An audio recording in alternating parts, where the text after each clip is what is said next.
The night was 9 degrees. The kind of cold that doesn't just chill you, it kills you. Declan Mercer, the most feared man on the eastern seaboard, was walking with his 6-year-old daughter when she suddenly stopped. She wasn't looking at the lights. She wasn't looking at the snow. She was looking into a dark alley. "Daddy," she whispered, her voice breaking. "Her baby is freezing." He turned, and what he saw behind that dumpster made every muscle in his body go still, because he knew that woman. She had worked in his home. She had held his daughter's hand. And 7 months ago, she vanished without a word. No one knew why, until tonight. The cold arrived like something with teeth. It was the kind of February night that didn't just chill you. It crawled inside your bones and sat there, patient and mean, like it had nowhere else to be. The temperature had dropped to 9 degrees by 7 o'clock, and by 9 it felt like the city itself was holding its breath, afraid that if it exhaled, everything would shatter. The streets of downtown were mostly empty. A few cabs slid through intersections like ghosts. The neon signs on the storefronts flickered against the black sky, casting pale halos on the frozen sidewalks. Every surface was glazed with a thin layer of ice that caught the light and turned it into something cruel, beautiful and deadly at the same time. Declan Mercer walked through this cold like a man who owned it. He was 33 years old, broad-shouldered and sharp-jawed, with dark hair cut close and eyes the color of winter itself, gray, unyielding, capable of seeing through every lie a person could tell. He wore a black wool overcoat that cost more than most people's monthly rent, tailored to fit the kind of body that was built through discipline rather than vanity. His shoes clicked against the ice with the precision of someone who never stumbled. Everyone in this city knew his name.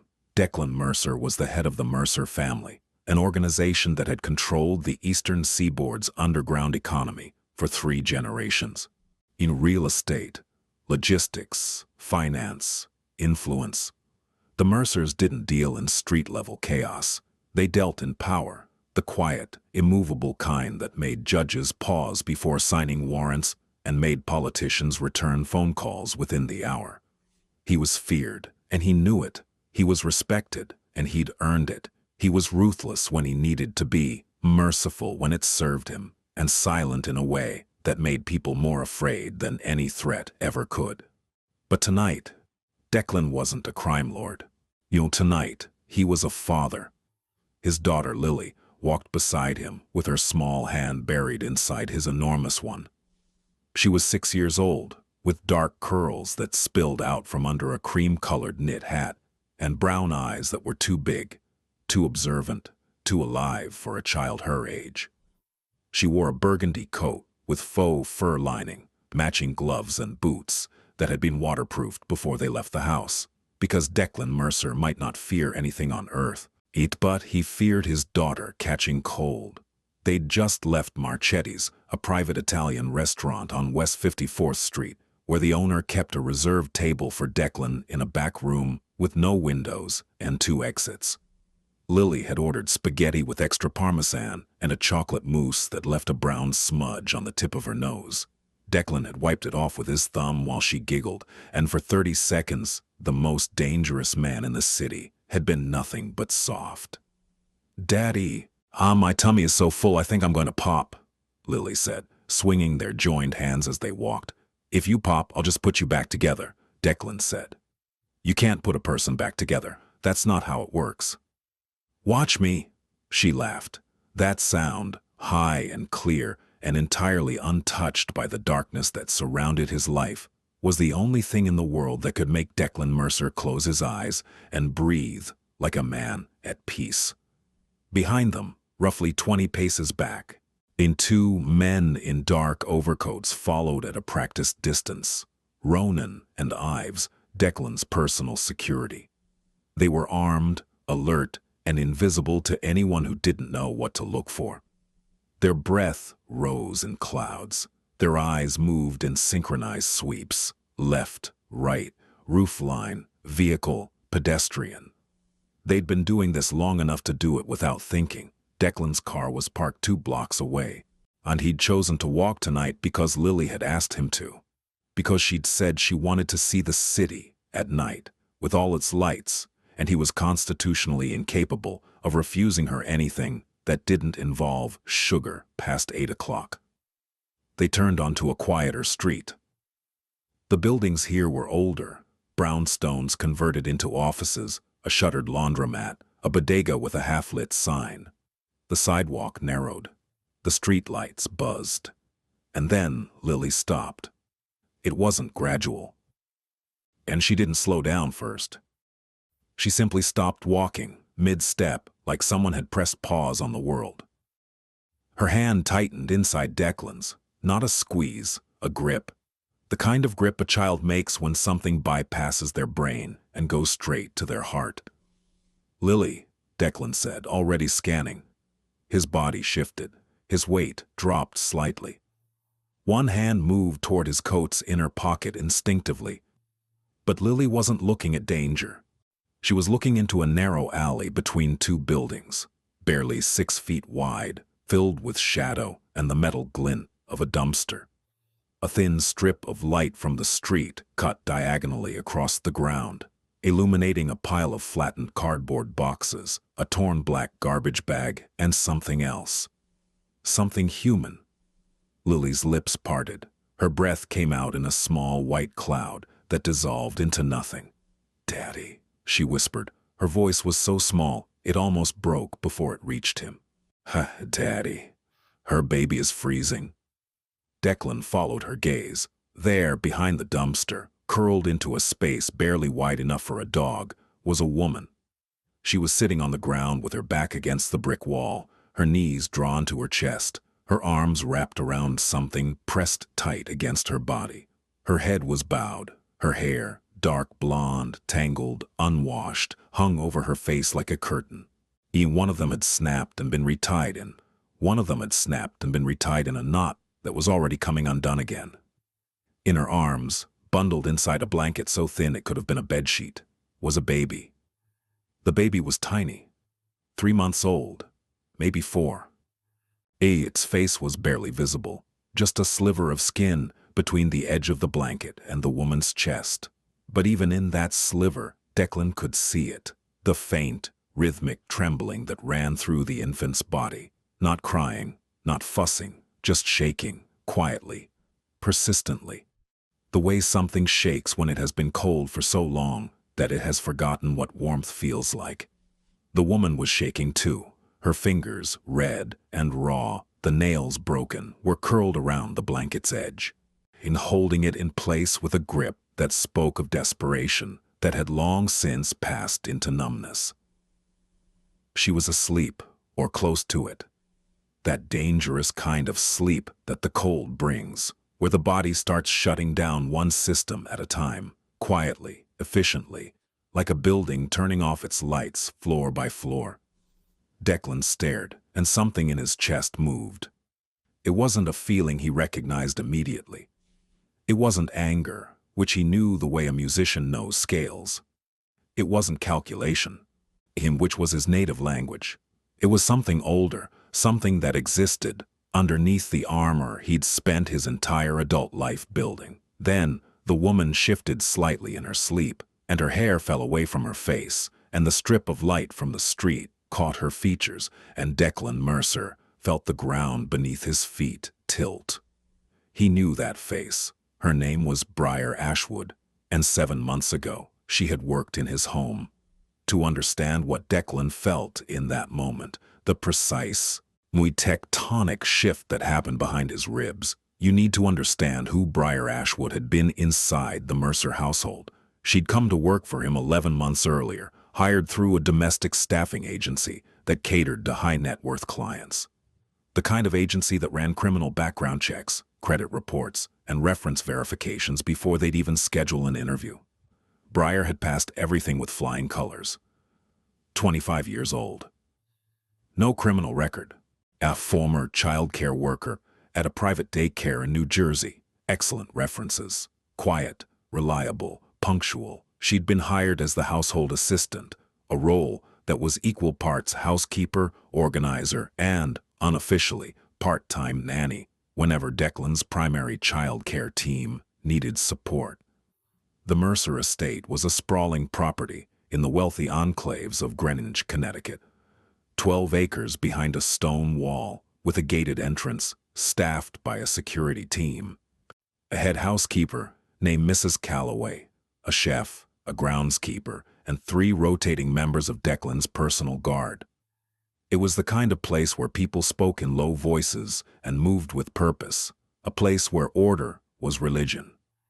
Briar had fit into this world the way water fits into a glass, quietly, without disturbing anything. She arrived at 6:30 every morning and left by 6 in the evening.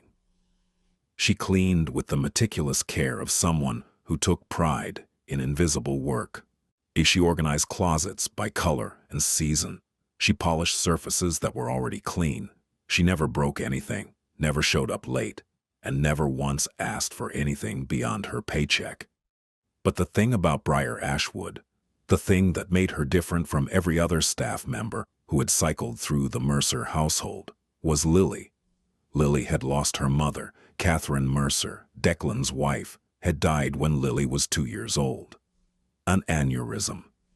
Sudden. No warning. Well, one morning she was laughing and pouring orange juice, and by that afternoon she was gone. It was the kind of death that didn't just take a person. It rearranged every molecule in the room, the house, the life it left behind. Declan had handled it the way he handled everything, with control. He'd planned the funeral with military precision. He'd ensured Lily's routine stayed the same. He'd hired the best child psychologist in the state. He'd held his daughter every night until she fell asleep. And then he'd gone to his office and sat in the dark until the grief loosened its grip, just enough for him to breathe again. He'd never remarried.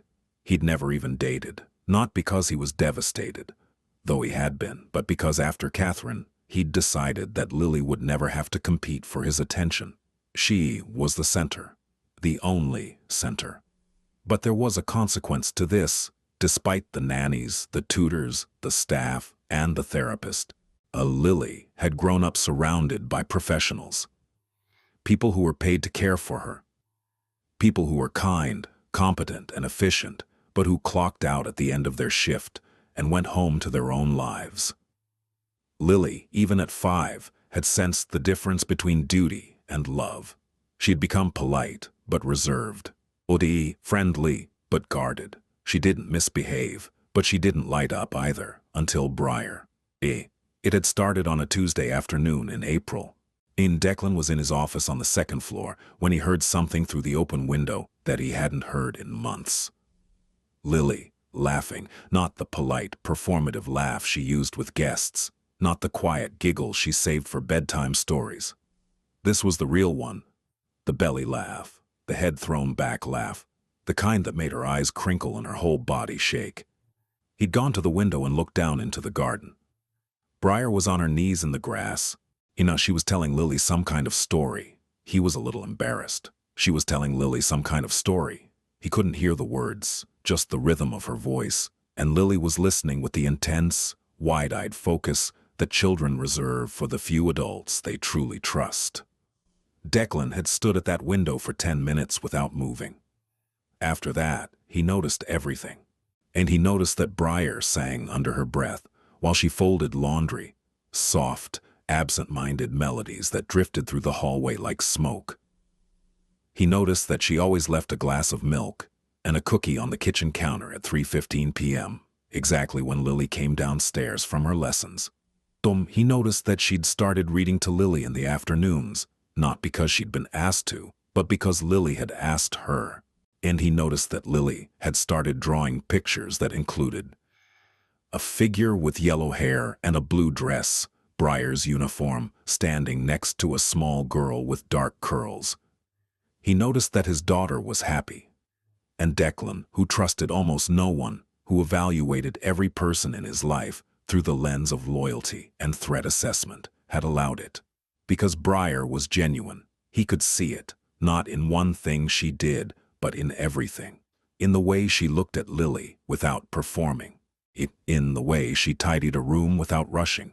in the way she said good morning to him every day, brief, respectful, with a small nod, and never once tried to impress him, flatter him, or make herself seem more important than she was. She was, in his assessment, a fundamentally decent person, and in Declan's world, that was rarer than diamonds. Then, 4 months after she'd started, Briar left. It had happened on a Wednesday. She'd arrived at work that morning looking pale and distracted. Mrs. At 1:47 p.m. She'd walked into Mrs. at 1:47 p.m. She'd walked into Mrs. Calloway's office and handed in her resignation, effective immediately. No 2 weeks' notice, no explanation, no forwarding address. Mrs. Calloway had been stunned. "Briar, is something wrong? Has something happened?" "No," Briar had said. Her voice was steady, but her hands were shaking. I need to go. I'm sorry. Please tell Lily I'm sorry." And she'd walked out. Declan had been in a meeting when it happened. By the time he found out, Briar was gone. Her locker was empty. Her phone number had been disconnected by the following day. The staffing agency said she'd terminated her contract and provided no reason. He'd been angry, not at the inconvenience. Staff could be replaced. He'd been angry because Lily had cried for 3 days, and she'd kept asking where Briar went. She'd kept looking for her in the garden, in the kitchen, in the hallway where Briar used to hum those quiet songs. "Where's Briar, Daddy?" Lily had asked on the first night. "Is she coming back?" "I don't know, sweetheart. Did she leave because of me?" That question had hit Declan like a bullet, because he'd seen the guilt in his daughter's eyes, the irrational, devastating belief that if someone you love leaves, it must be your fault. And he'd held her and told her that wasn't true, that Briar had her own life and her own reasons, that sometimes people go away and it has nothing to do with us. But privately he'd been furious. Not at Briar specifically, but at the fact that she'd gotten close enough to his daughter to leave a wound, and then she'd vanished without even trying to close it. He'd told himself to let it go. People come and go. That's what happens. Move on. And he had. Or he'd thought he had. Until tonight. Until he was standing on a frozen sidewalk, looking at Briar Ashwood curled up behind a dumpster with a baby in her arms and ice on her eyelashes, and every question he'd buried came roaring back to the surface like a wave. "Daddy." Lily tugged his hand. "Daddy, we have to help her." Declan didn't move immediately. His mind was doing what it always did, running calculations, threat, context, exposure. His daughter was standing on a public sidewalk at 9 o'clock at night. His security team was 20 paces behind him. There was a woman in an alley who might be sick, might be dangerous, might be carrying a stolen child, might be 100 things that his survival instincts told him to consider before his heart could override them. But then the baby made a sound. It wasn't a cry. It was smaller than a cry. It was a thin, reedy whimper, the kind of sound that a newborn makes when it has been crying for so long that it doesn't have the energy left to do it properly. It was the sound of something tiny and helpless running out of reserves, and Lily's hand tightened around his so hard that he felt her fingernails through his leather gloves. "Please, Daddy." Declan looked down at his daughter. Her eyes were full, not quite crying, but right at the edge. That trembling, shimmering look that children get when they've encountered something they don't have the words for, something that feels too big and too wrong and too sad. He crouched beside her. He brought his face level with hers. "Stay right here," he said quietly. "With Ronan. Don't move." He gave a short hand signal behind him without turning around. Ronan was at Lily's side in 3 seconds. Ives moved to cover the mouth of the alley. Declan stood and walked into the alley alone. The cold was worse in here. The buildings on either side blocked whatever faint warmth the city generated, funneling the wind into a channel that cut straight through. The ground was slick with ice and something darker, runoff maybe, or spilled garbage. The smell was sharp, old food, wet concrete, the acrid tang of cold metal. He stopped 3 feet from her. Up close, she looked worse than she'd looked from the sidewalk. The hoodie she was wearing was damp, not from rain, but from the kind of persistent, seeping cold that draws moisture from the air and plants it in fabric. Her jeans were filthy, and her skin had a grayish pallor that Declan recognized, because he'd seen it before, on men who'd been left in cold storage rooms for too long. It was the color of a body redirecting blood from the surface to the core. The color of survival mode. Her lips were slightly blue. The baby was pressed against her chest, held in place by arms that were locked so tight they looked almost rigid. The blanket around the infant was a pale yellow, thin cotton, the kind you'd use in summer, and it was hopelessly inadequate for this temperature. Through the fabric, Declan could see the baby's tiny body trembling in a constant, involuntary rhythm. He crouched down. "Briar." His voice was low, controlled. The same voice he used in negotiations, calm enough to reach someone without startling them. She didn't respond. "Briar Ashwood." Her eyelids fluttered. A small crease appeared between her brows, like the sound of her name had traveled a long way to reach her and arrived battered. And then her eyes opened. They were green. He'd forgotten that. A pale, clear green like shallow water over sand. But now they were bloodshot and glassy, and it took them several seconds to focus. They moved slowly, tracking from the ground to his shoes, to his knees, to his face, and when they finally locked onto his, something happened in them that Declan had never seen in another human being. It was recognition, and then, immediately, terror. Not the terror of someone seeing a dangerous man. The terror of someone who has been caught at their lowest, the raw, animal horror of being seen in a state of complete vulnerability by the one person they'd spent months pretending didn't exist. "No," she breathed. The word came out cracked, barely audible. "No, no, no, no." She tried to move, tried to push herself deeper into the wall, like she could phase through brick if she just pressed hard enough. Her arms tightened around the baby. Her breathing went shallow and fast, the beginning of a panic response that her exhausted body could barely sustain. "Mr. Mercer, please, Stop," Declan said. Not harsh, firm, the kind of word that catches a person mid-spiral and gives them something solid to hold. "Stop, breathe." She stared at him. Her chest heaved. Tears were running down her face, not the dramatic kind, but the quiet, exhausted kind that happen when a person has nothing left to hold them back. "I'm sorry," she whispered. I'm so sorry. I didn't mean, I didn't know you'd be Briar." He said her name again, and this time it came out different, softer, not a command, but an anchor. "Your baby is freezing. We need to move. Can you stand?" She looked down at the bundle in her arms, as though she'd temporarily forgotten it was there. And then her face crumbled. "I can't feel my hands," she said. "I can't. I don't know if I can hold him. My fingers aren't—" Declan didn't hesitate. He removed his overcoat, $5,000 of Italian wool, and wrapped it around her shoulders and the baby in one motion. The coat swallowed her. She almost disappeared inside it. Then he put his hand under her elbow and lifted. She weighed nothing. It was like picking up a paper bag.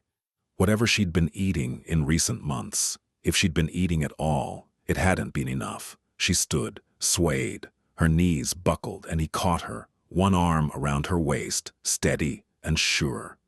I've got you," he said. "Walk." They emerged from the alley into the streetlight, and Lily was there waiting, her face a mask of 6-year-old intensity, that look children get when they're trying so hard to be brave, that their bravery becomes its own kind of heartbreak. Lily looked at Briar, at the baby, at her father supporting a woman who could barely stand. And then, very quietly, Lily did something that would define the rest of this story. She stepped forward, reached up, and placed her small hand on the baby's blanket. She didn't pat it. She didn't squeeze. She just let her hand rest there, gently, like she was telling the baby, "I'm here. You're not alone anymore." "Hi," she whispered to the baby. "It's okay, my daddy's going to fix everything, he always does." Briar's eyes met Declan's over the top of Lily's head. In that look was everything she couldn't say: the shame, the gratitude, the fear, the exhaustion, and the desperate hope that this wasn't a dream brought on by hypothermia. Declan held her gaze for exactly 1 second. Then he turned to Ives and spoke in the tone that moved empires. "Bring the car around." Now. The black SUV arrived in under 90 seconds. Ives had radioed ahead to Marcus, the driver who'd been circling the block, and by the time the vehicle pulled to the curb, its interior was already blasting heat. Declan guided Briar into the back seat with the same careful precision he applied to everything. He didn't rush her, he didn't speak. He simply kept his hand on her arm, firm enough to steady her, light enough to let go if she flinched, and helped her settle into the leather seat. The moment the heated air hit her, Briar's body reacted. She started shaking harder. Well, not less, harder. That was the paradox of rewarming. When the cold finally begins to release its grip, the body rebels. The muscles that have been locked in survival mode start to spasm. Blood that has been hoarded by the core rushes outward, and the nerve endings scream. Her teeth chattered so violently that the sound filled the entire vehicle. Lily climbed in beside her without being told. She sat close, not touching, but close enough that Briar could feel her there. She didn't ask questions. She didn't chatter. She just sat, watchful and still, her eyes moving between Briar's face and the baby's blanket. Declan got in on the other side. Ronan took the front passenger seat. Ives would follow in the second car. "Home," Declan said to Marcus. "Direct route, no stops." "Yes, sir." The SUV pulled away from the curb and merged into the sparse nighttime traffic, its tires crunching over ice. For the first 5 minutes, no one spoke. Declan watched Briar from the corner of his eye. She was holding the baby against her chest with both arms, the overcoat still draped around her like a tent. Her head was bowed. Her eyes were open but unfocused, staring at a point on the seat in front of her that held no interest. She looked like someone who had stopped trying to understand what was happening and was simply allowing it to happen. He recognized that look.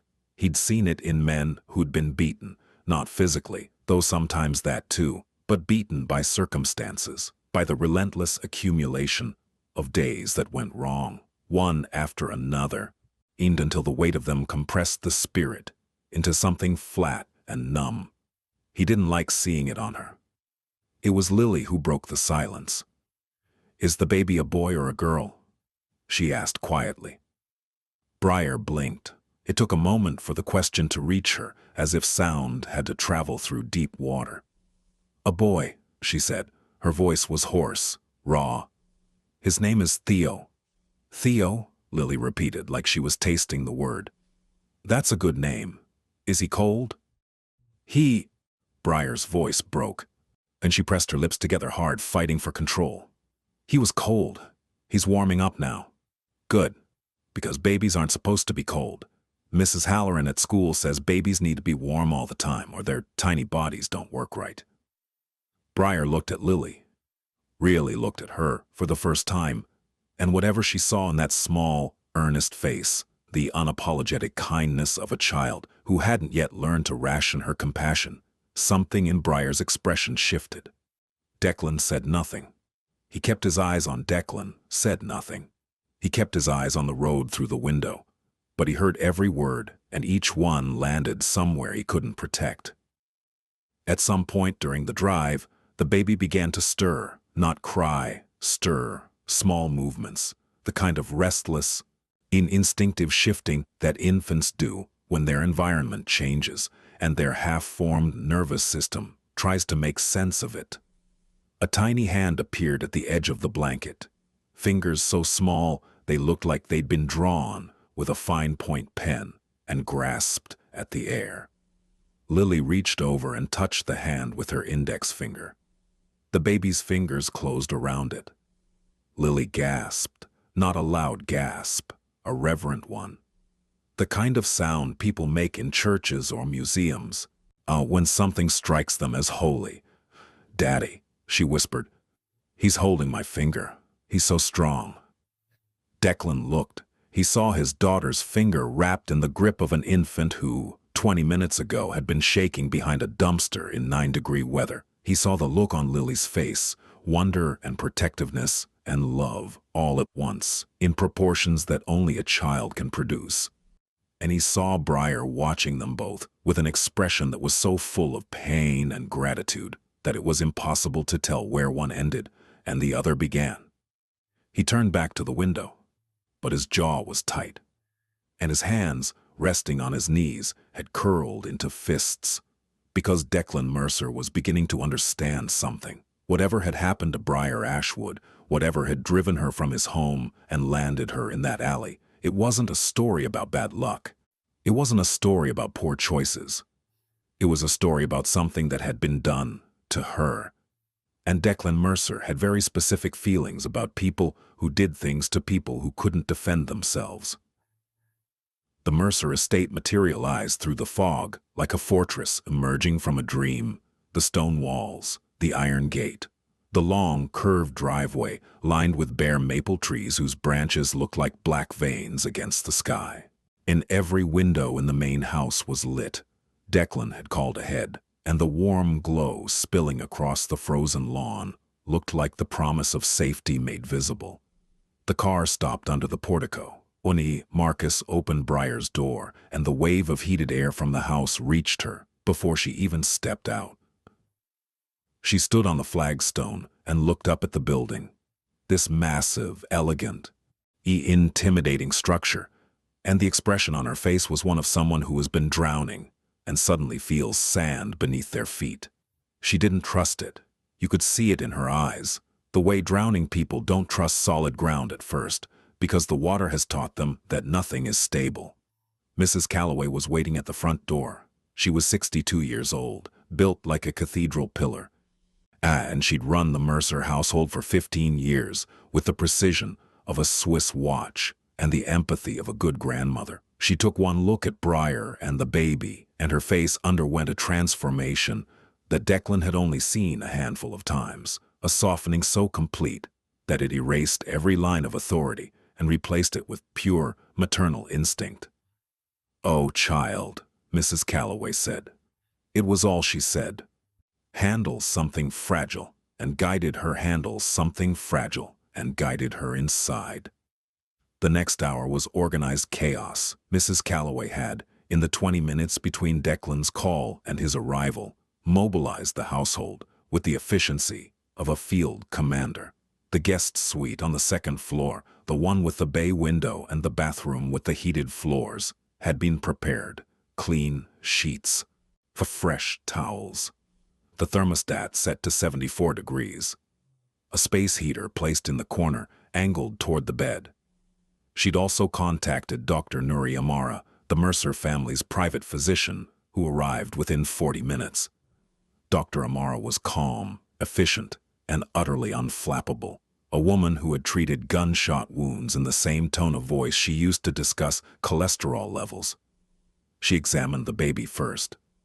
Theo was underweight, mildly dehydrated, and showing early signs of hypothermia, core temperature 2 degrees below normal, but responsive. His reflexes were intact. His lungs were clear. He was, against all odds, essentially healthy. "He's resilient," Dr. Amara said, swaddling him in a warm blanket with practiced hands.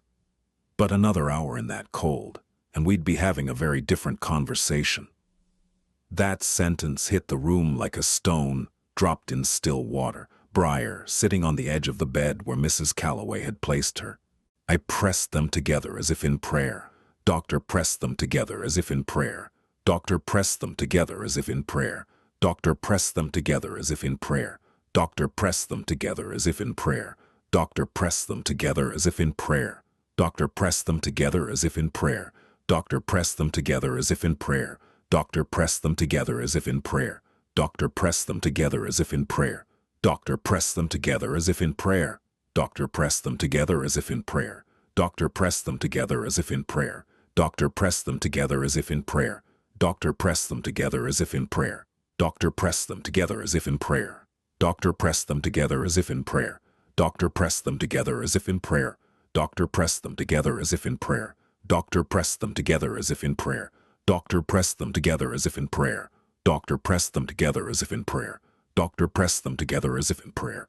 Doctor pressed them together as if in prayer. Doctor pressed them together as if in prayer. Doctor pressed them together as if in prayer. Doctor pressed them together as if in prayer. Doctor pressed them together as if in prayer. Doctor pressed them together as if in prayer. Doctor pressed them together as if in prayer. Doctor pressed them together as if in prayer. Doctor pressed them together as if in prayer. Doctor pressed them together as if in prayer. Doctor pressed them together as if in prayer. Doctor pressed them together as if in prayer. Doctor pressed them together as if in prayer. Doctor pressed them together as if in prayer. Doctor pressed them together as if in prayer. Doctor pressed them together as if in prayer. Doctor pressed them together as if in prayer. Doctor pressed them together as if in prayer. Doctor pressed them together as if in prayer. Doctor pressed them together as if in prayer. Doctor pressed them together as if in prayer. Doctor pressed them together as if in prayer. Doctor pressed them together as if in prayer. Doctor pressed them together as if in prayer. Doctor pressed them together as if in prayer. Doctor pressed them together as if in prayer. Doctor pressed them together as if in prayer. Doctor pressed them together as if in prayer. Doctor pressed them together as if in prayer. Doctor pressed them together as if in prayer. Doctor pressed them together as if in prayer. Doctor pressed them together as if in prayer. Doctor pressed them together as if in prayer. Doctor pressed them together as if in prayer. Doctor pressed them together as if in prayer.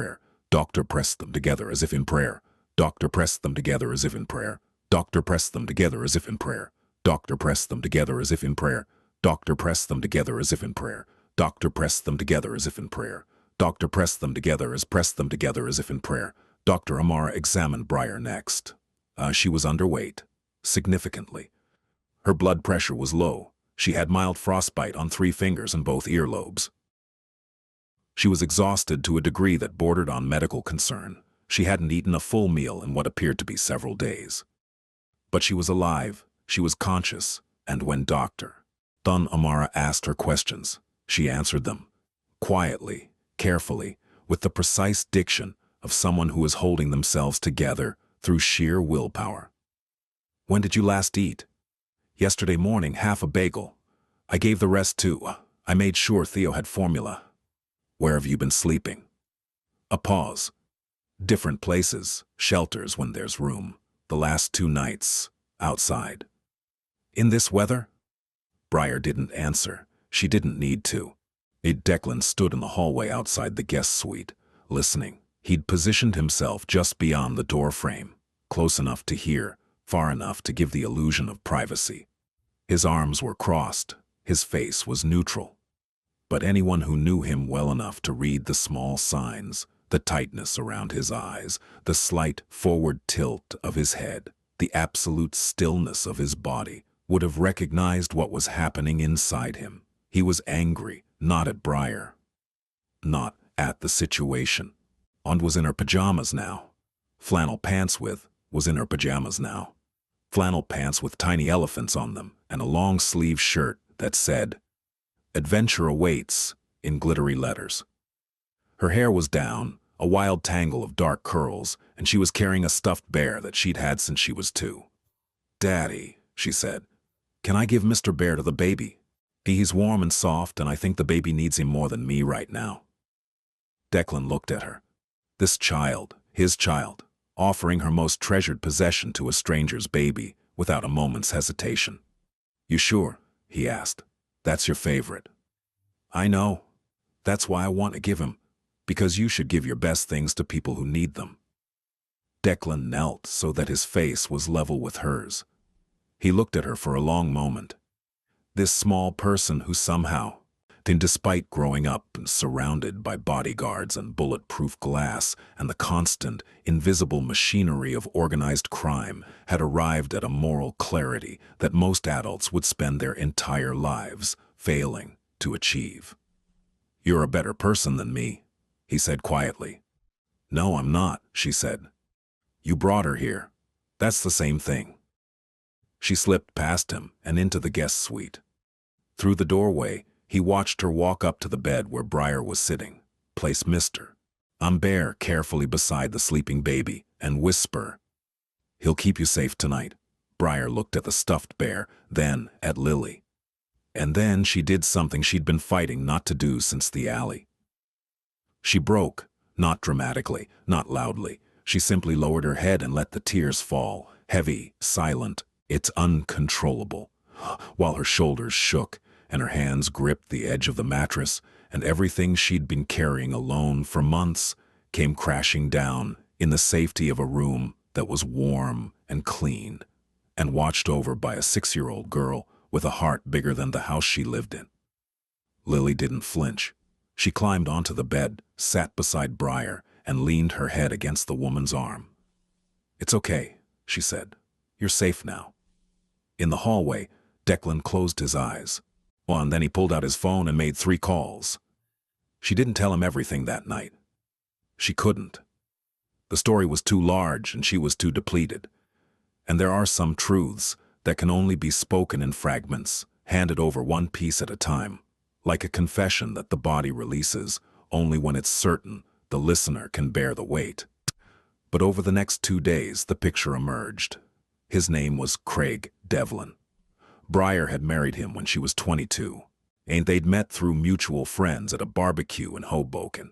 He was 28, charming, attentive, and funny, in the way that made everyone in the room want to stand closer to him. He was a project manager at a construction firm. He drove a pickup truck that he kept spotless. He opened doors for her. He brought flowers on Tuesdays because, he said, everyone brings flowers on weekends and that's not special. For 6 months, he was the best thing that had ever happened to her. And then, quietly, gradually in increments so small they were almost imperceptible, he became the worst. It started with opinions. He had opinions about everything: her clothes, her friends, her schedule, her phone usage. At first, the opinions sounded like concern. "You're really going to wear that? It's kind of revealing. That friend of yours, Megan, she's not a good influence. Why do you need your phone at dinner? I'm right here."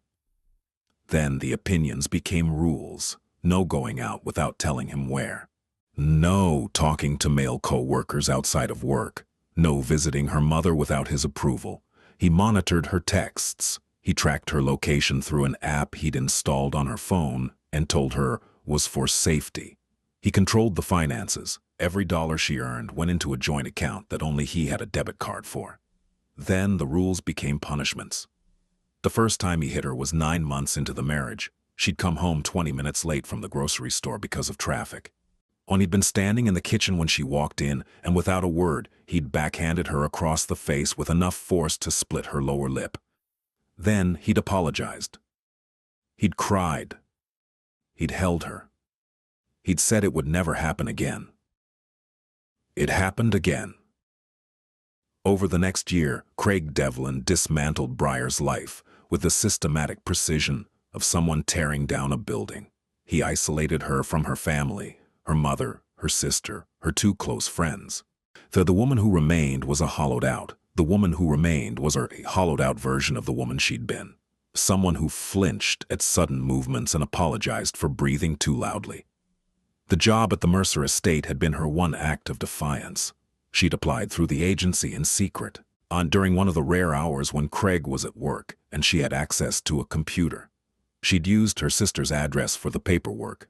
She'd told Craig she'd gotten a cleaning job at a commercial property, vague enough that he didn't investigate, specific enough that he didn't question the hours. For 4 months, working in the Mercer household had been the closest thing to freedom she'd experienced in years. The order of the house, the kindness of Mrs. Calloway, in the laughter of a little girl with dark curls who asked her to read stories and build forts, and who looked at her, really looked at her, like she mattered. And then Craig found out. No, he'd gone through her phone, something he did regularly, like a landlord inspecting property. He'd found a text from Mrs. Calloway confirming a schedule change. He'd searched the name. He'd found the Mercer estate. He'd learned exactly where his wife had been spending her days. And he'd lost his mind. Not because she was working, because she'd done it without his permission. because she'd operated outside his knowledge, because for 4 months she'd had a life that he didn't control, and the idea that some part of her existed beyond his reach, was intolerable. The beating that followed was the worst she'd ever received. She'd ended up in the emergency room with a fractured rib, a concussion, and bruising so extensive that the doctor who treated her had called social services. But Craig had been there, sitting in the waiting room with tears in his eyes and a story about a fall down the stairs, and Briar, in the grip of a terror so deep it had become her normal, had confirmed his version.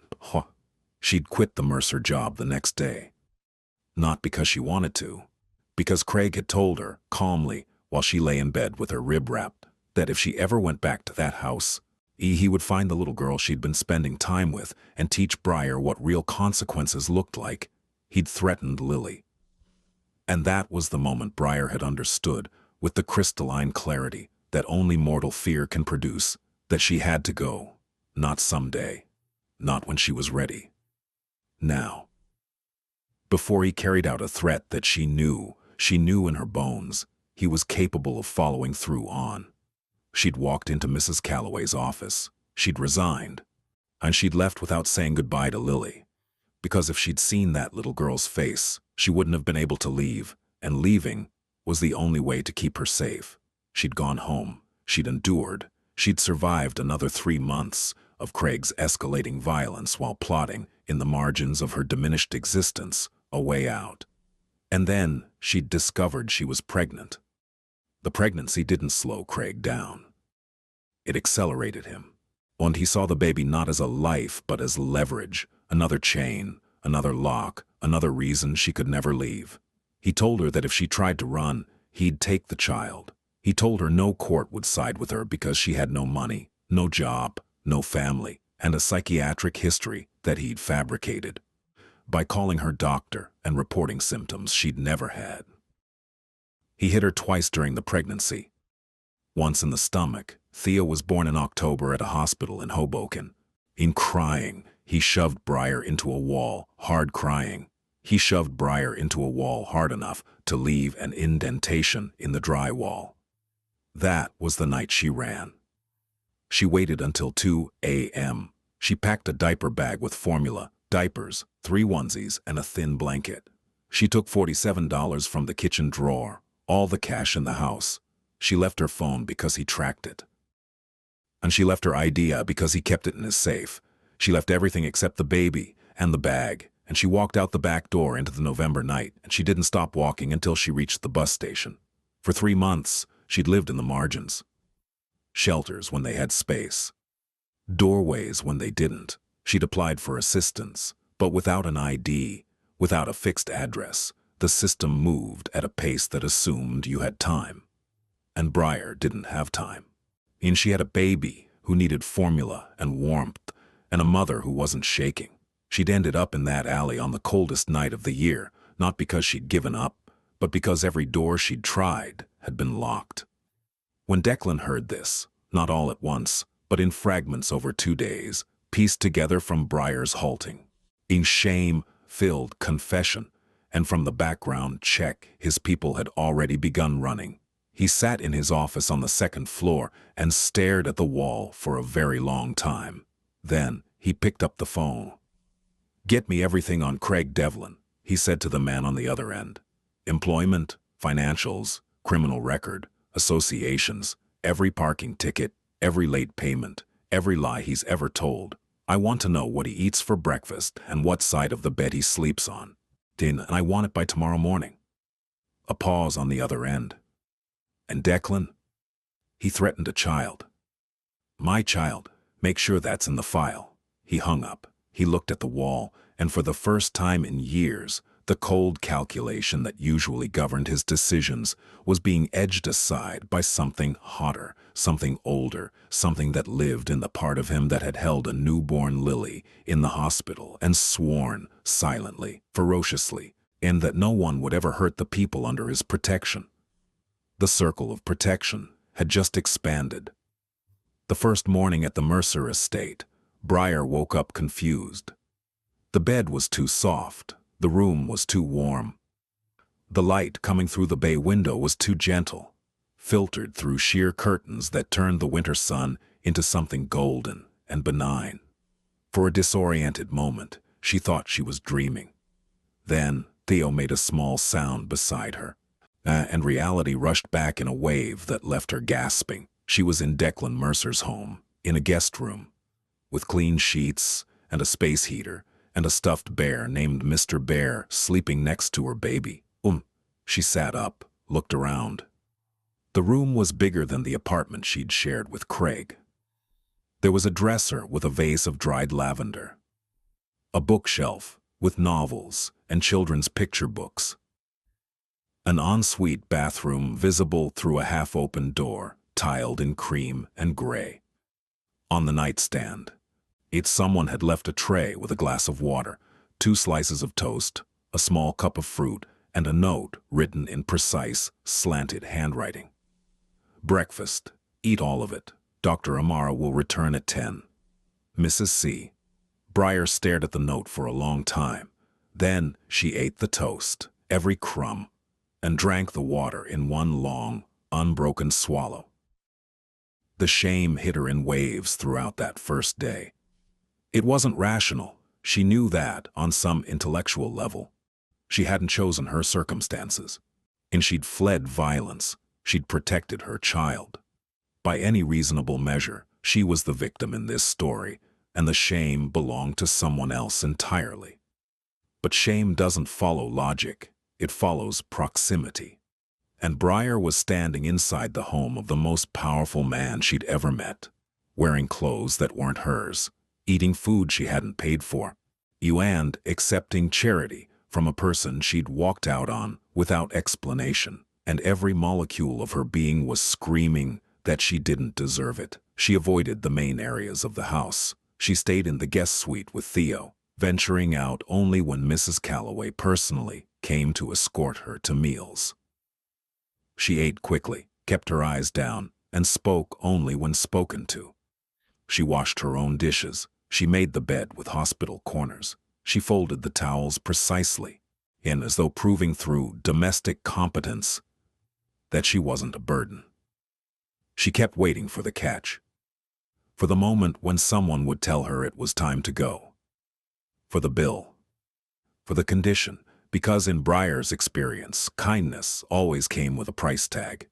Craig had been kind too in the beginning. He'd been generous and attentive and warm, and every act of kindness had been a brick in the wall he was building around her. She'd learned through pain to distrust generosity the way most people distrust darkness. So when Declan appeared in the doorway of the guest suite on the second evening and said, "We need to talk," Briar's first instinct was to reach for Theo and calculate the distance to the nearest exit. He sat in the chair by the window. She sat on the edge of the bed. The distance between them was 10 feet, but it felt like a canyon.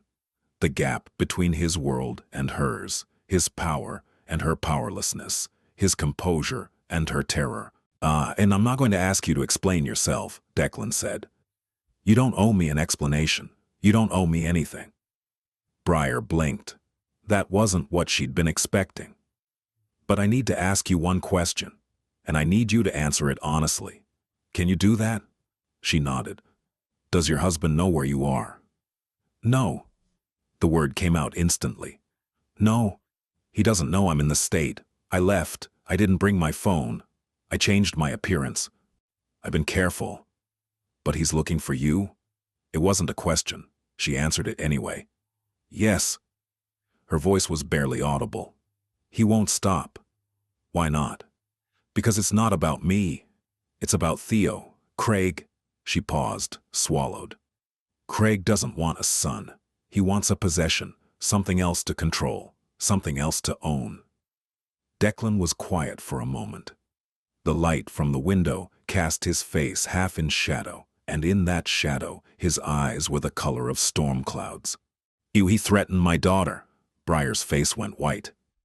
"Mr. Mercer, I swear to you, I left because of that. The moment he said it, I knew I had to go. I would never, ever let anything happen to Lily. That's why I quit without warning. That's why I didn't say goodbye. I was trying to protect." "I know." 2 words, spoken without accusation, without warmth, without anything except understanding. I know why you left. I know what you were trying to do. And this is resolved. Not as a guest. Not as a guest, this is resolved. Not as a guest, not as a charity case. As someone under my protection. That means my security team, my legal team, my resources. Do you understand? Mr. Mercer, I can't. This isn't a request. The words were hard, but his voice wasn't. There was something underneath the authority, something that sounded almost like asking. A good thing in your life to keep a good thing in your life, to keep a 6-year-old girl you didn't have to care about out of harm's way. You don't get to pay for that by freezing to death in an alley. Briar stared at him. Her eyes were full, her hands were shaking. Why? She whispered. Why would you do this? Declan held her gaze for a long moment. And when he answered, his voice was the quietest she'd ever heard it. Because my daughter sees who people really are. And she sees you. He stood, walked to the door, stopped. One more thing. You were the best person who ever worked in this house. Mrs. Calloway said so. Lily said so. I could see it myself. Whatever your husband made you believe about your worth, he was wrong about everything. He left. Briar sat in the silence of the guest room, holding her sleeping baby. Oh, and for the first time in longer than she could remember, the shame didn't win. The file on Craig Devlin arrived the next morning. It was 47 pages long, compiled by an intelligence firm that Declan kept on retainer for situations exactly like this. Situations that required information to become ammunition.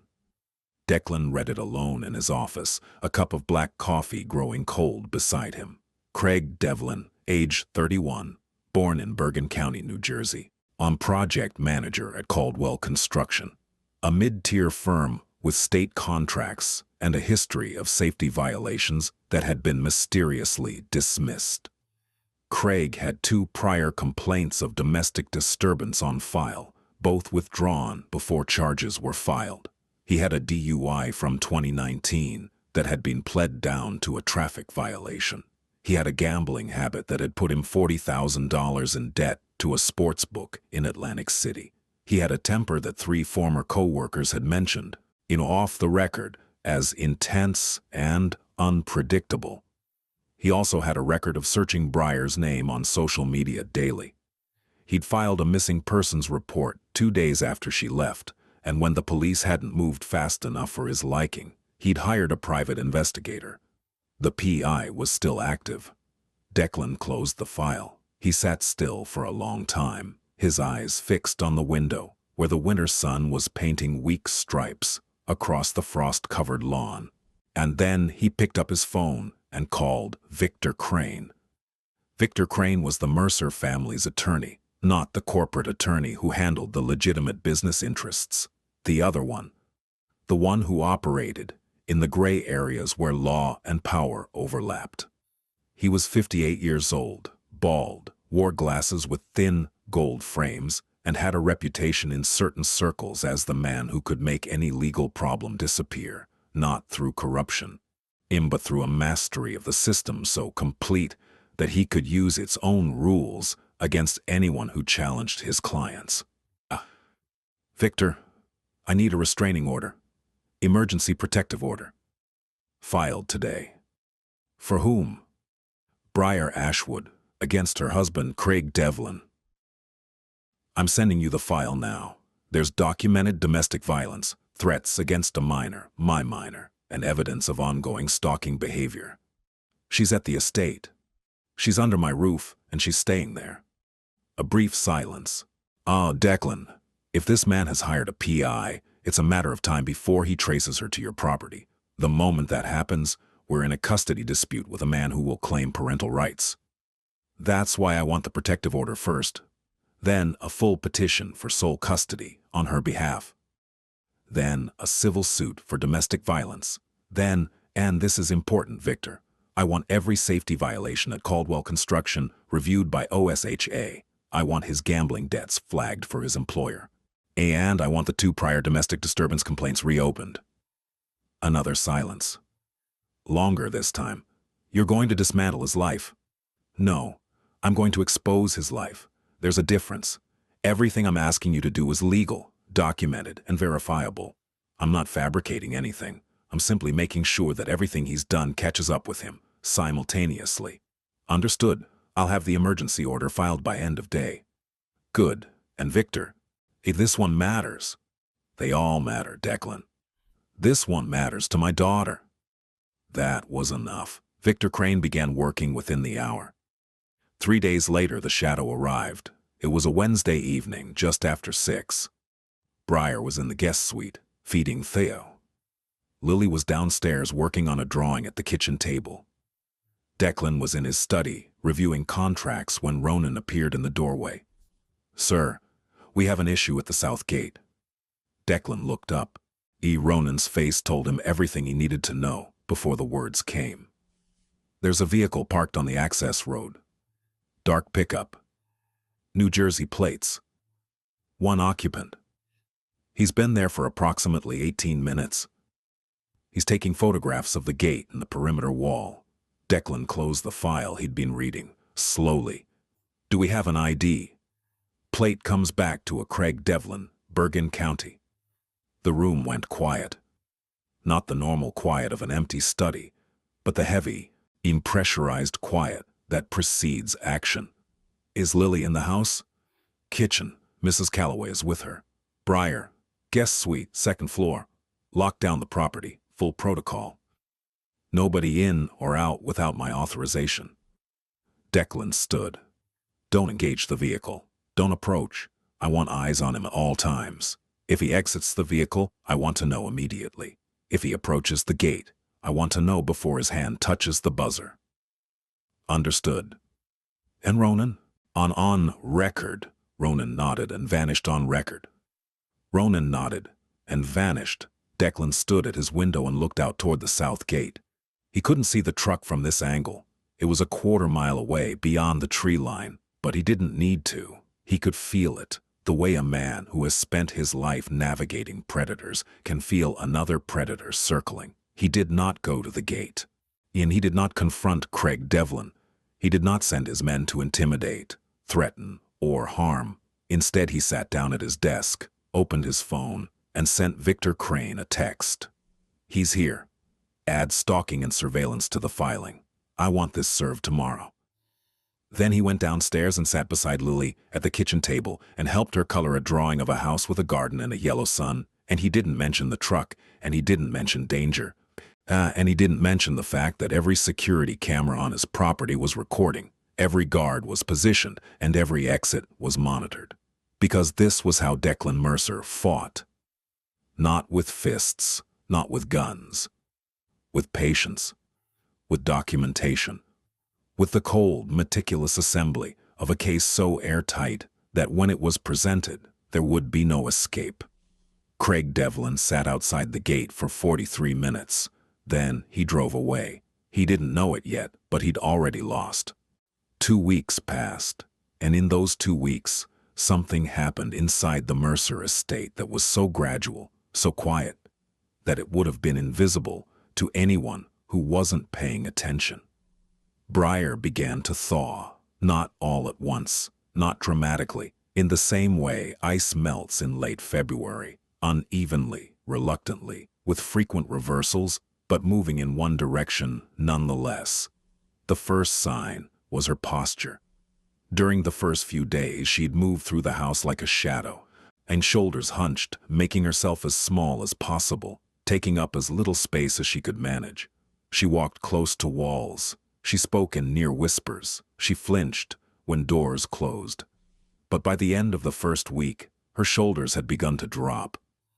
Not relax, that would take longer, but descend from their permanent position near her ears to something that looked slightly less like a person bracing for impact. The second sign was her voice. She started speaking at normal volume, asking Mrs. Calloway's small questions. "Is there anything I can help with? Where should I put Theo's bottles to dry? Can I use the washing machine?" The questions were practical, domestic, unremarkable, but each one represented a tiny act of presence. A claim, however small, to space. The third sign was Lily. Lily had appointed herself Theo's unofficial guardian, caretaker, and entertainment committee. Every morning she arrived at the guest suite with the solemnity of a nurse beginning rounds. And she checked on Theo. She reported her findings to anyone who would listen.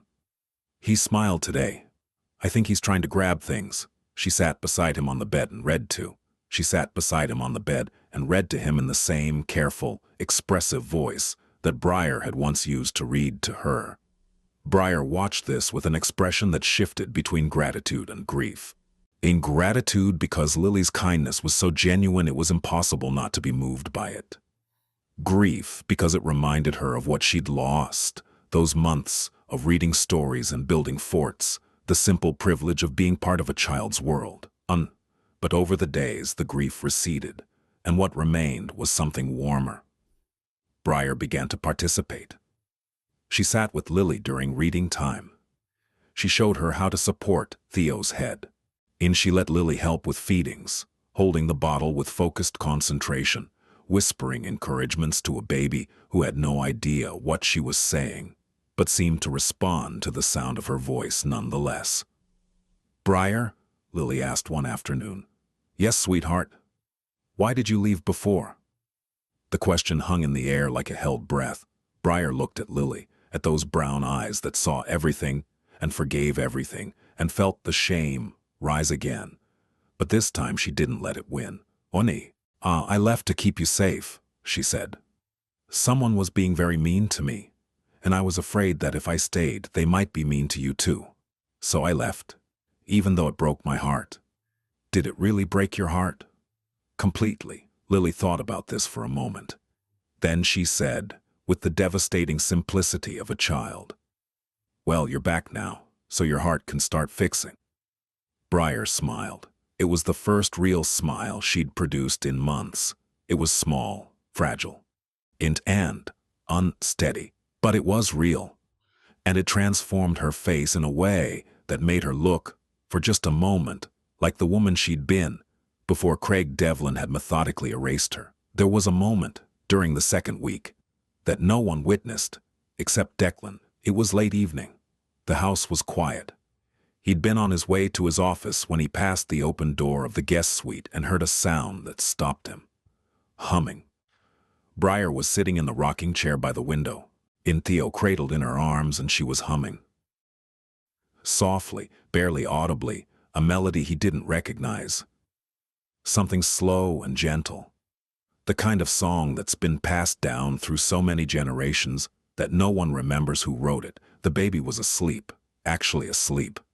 Not the fitful, trembling sleep of the alley, but the deep, boneless, total sleep of an infant who is warm, fed, and held by someone who loves him. His face was smooth. His breathing was even. Declan stood in the hallway and watched.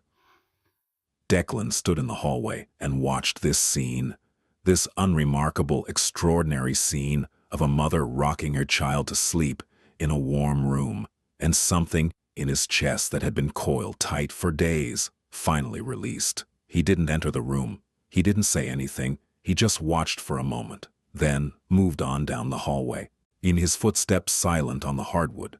But he carried that image with him for a long time afterward. The baby who stopped shaking. The mother who started humming.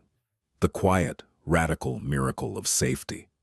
The legal machinery Declan had set in motion arrived at Craig Devlin's door on a Tuesday morning at 7:15 a.m., just as he was leaving for work. The emergency protective order was served first. It barred him from coming within 500 feet of Briar, Theo, or any of their known locations. It referenced documented domestic violence, threats against a minor, and recent surveillance activity at a private residence. 2 hours later, a family court petition for sole custody was filed on Briar's behalf. It was accompanied by medical records, the hospital report from her fractured rib, the 2 prior domestic disturbance complaints, which had been reopened with the cooperation of the Bergen County Prosecutor's Office, and a sworn affidavit from Dr. Amara detailing the condition in which Briar and Theo had been found. That afternoon, OSHA announced an investigation into Caldwell Construction's safety compliance record, but 3 current employees had come forward with complaints. Craig's supervisor received a call from HR about performance concerns. By the end of the week, Craig Devlin was facing a restraining order, a custody challenge, a criminal investigation, a potential job loss, and a gambling debt that his bookmaker, having heard through the grapevine that Craig was in legal trouble, had suddenly decided to call in. He didn't know who was behind it. He suspected, but he couldn't prove it, because every action taken against him was legal, proper, and entirely above board. There was no intimidation, no threats, no shadowy figures delivering warnings, just the relentless, methodical application of systems and processes that Craig had spent years gaming, now turned with surgical precision against him. And this was how Declan Mercer fought. Not with violence, not with cruelty. With the devastating efficiency of a man who understood that the most powerful weapon in the world was not a gun. It was information, applied correctly, at the right time, through the right channels. Craig made one attempt to fight back. He hired a lawyer, a cheap one, because good lawyers were expensive, and his finances were now under scrutiny. The lawyer advised him to file a counter-petition for custody, arguing parental rights and the absence of criminal conviction. Victor Crane dismantled the petition in a single hearing. He presented the medical evidence. He presented the police reports. He presented Craig's financial records, including the gambling debt and the evidence that he'd controlled Breyer's access to their joint account. He presented text messages recovered from Breyer's old phone, which the investigation team had obtained through legal channels, showing a pattern of threats, control, and escalating abuse. The judge listened. The judge looked at Craig Devlin, who sat in his rumpled suit with his cheap lawyer and his barely contained rage. The judge looked at the evidence. The ruling was delivered within the week. Sole custody to Breyer. Supervised visitation only, pending completion of a court-mandated anger management program and a psychological evaluation. The restraining order was extended to 2 years. Craig Devlin walked out of the courthouse and stood on the steps for a long time, looking at nothing. He drove back to an empty apartment. His job was on thin ice. His debts were closing in. The walls he'd built around another person had collapsed, and now the rubble was falling on him. No one from the Mercer organization contacted him. No one threatened him. No one needed to. The system, when properly activated, did its own work. Spring came to the Mercer estate the way it comes to places that have earned it, slowly, almost shyly, as though the warmth was checking to make sure it was welcome before committing. The maple trees along the driveway pushed out their first green buds. The lawn, which had been a gray-brown sheet of dormant grass, began to show streaks of color. Mrs. Calloway opened the windows in the kitchen for the first time in months, and the breeze that came through smelled like thawed earth and possibility. Breyer was still at the estate, but she wasn't the same person who'd arrived in February. The physical changes were obvious. She'd gained weight, not a lot, but enough that her face no longer looked like something stretched over bone. Her hair, which had been lank and unwashed, was clean and fell to her shoulders in soft waves.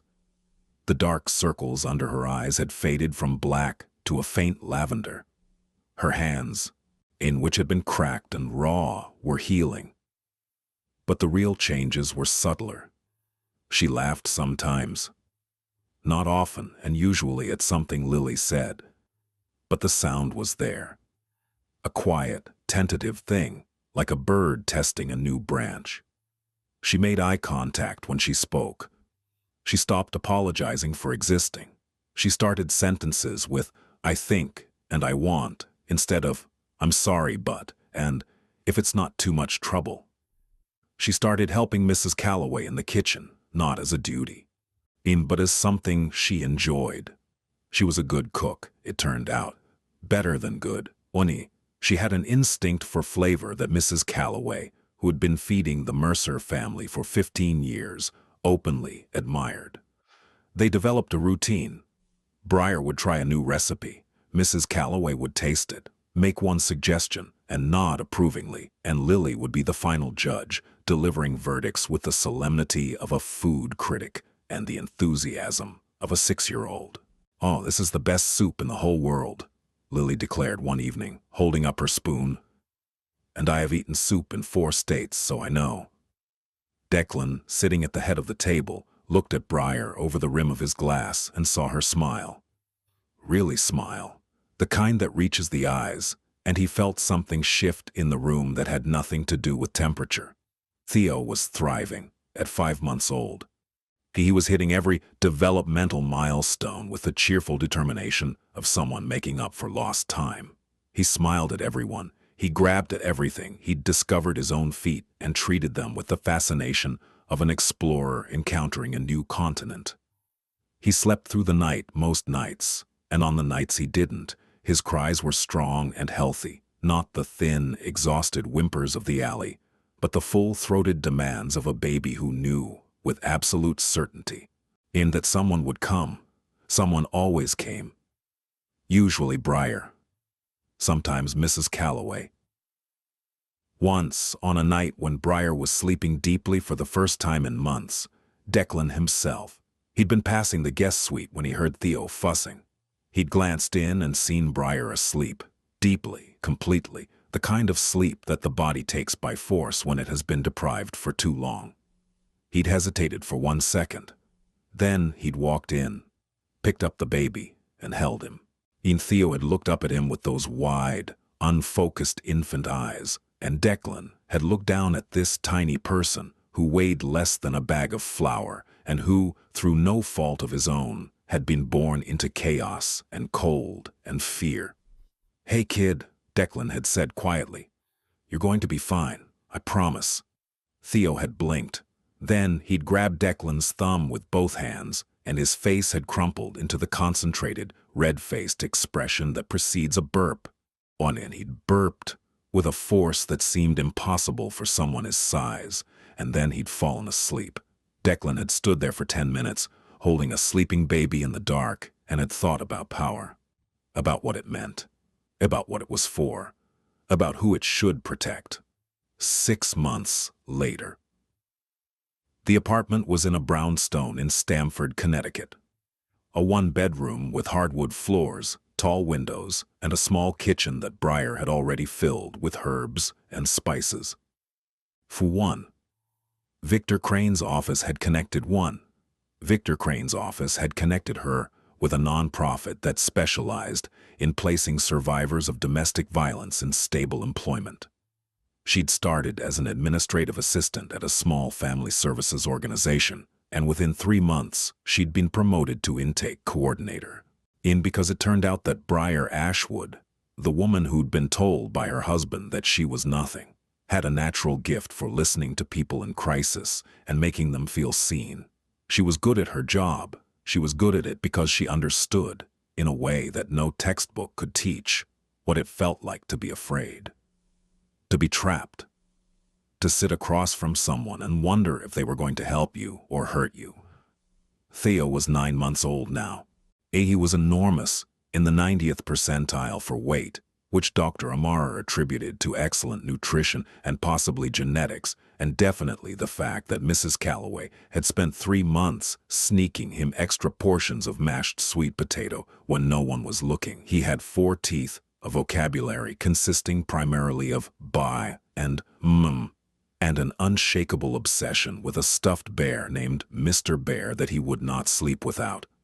Lily visited every Saturday. Declan's driver would bring her in the morning, and she would spend the day at Briar's apartment, playing with Theo, helping Briar cook, drawing pictures that she taped to the refrigerator. She'd become, in effect, the world's most devoted older sister, a role she took so seriously that she'd started keeping a Theo log in which she documented his daily achievements, including entries like, "Theo clapped today. He's not very good at it yet, but he's trying." Briar and Lily had rebuilt their bond, and it wasn't the same as before. It couldn't be because both of them had changed, but it was deeper. It was the bond of people who had been through something together, even if they didn't fully understand what the other had experienced. It was based on trust, the real kind, the kind that's been tested and survived. On a Saturday in September, Declan came to pick Lily up at the end of the day. He usually sent the driver, but today he'd come himself. And he stood in the doorway of Briar's apartment and looked around. The space was small, but warm. There were plants on the windowsill, a drawing of a house. Lily's work was taped above the kitchen table. Theo was in a bouncer, chewing on Mr. Bear's ear. There was music playing softly from a speaker on the counter, something quiet, something gentle. Briar was standing by the stove, stirring something that smelled like rosemary and garlic.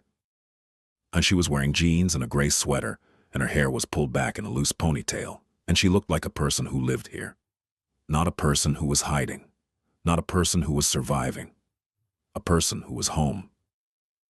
"Thank you," she said. She said it simply, without elaboration, without the desperate, shame-filled gratitude of their first days.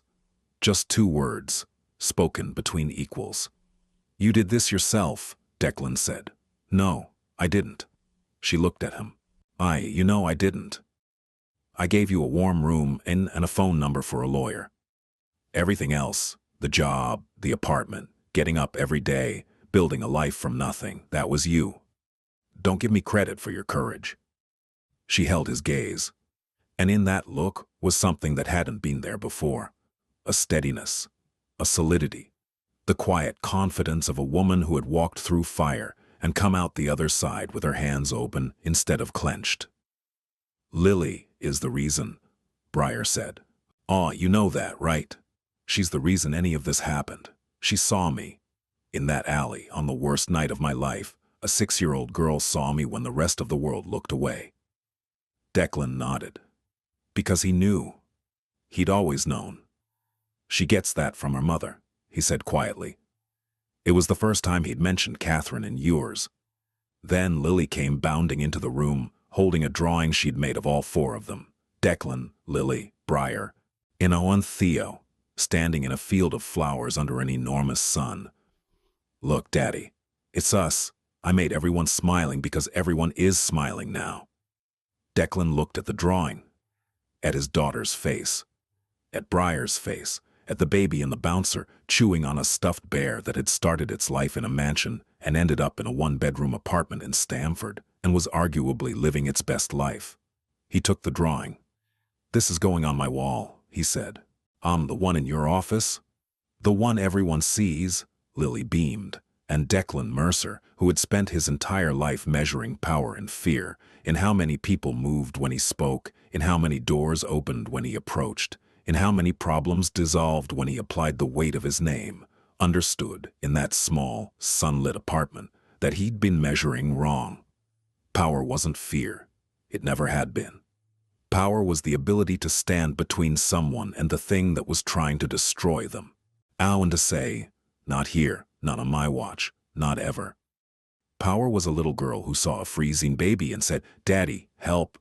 Power was a woman who ran from a monster with nothing but a diaper bag and $47, and survived. Power was choosing who to protect, and meaning it.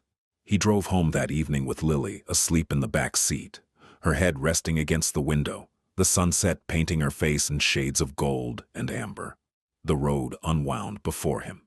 The world outside was green and warm and full of the reckless, unapologetic beauty of early autumn. On the dashboard, Lily's drawing was propped against the windshield. 4 figures. A field of flowers. An enormous sun. Everyone smiling because everyone was.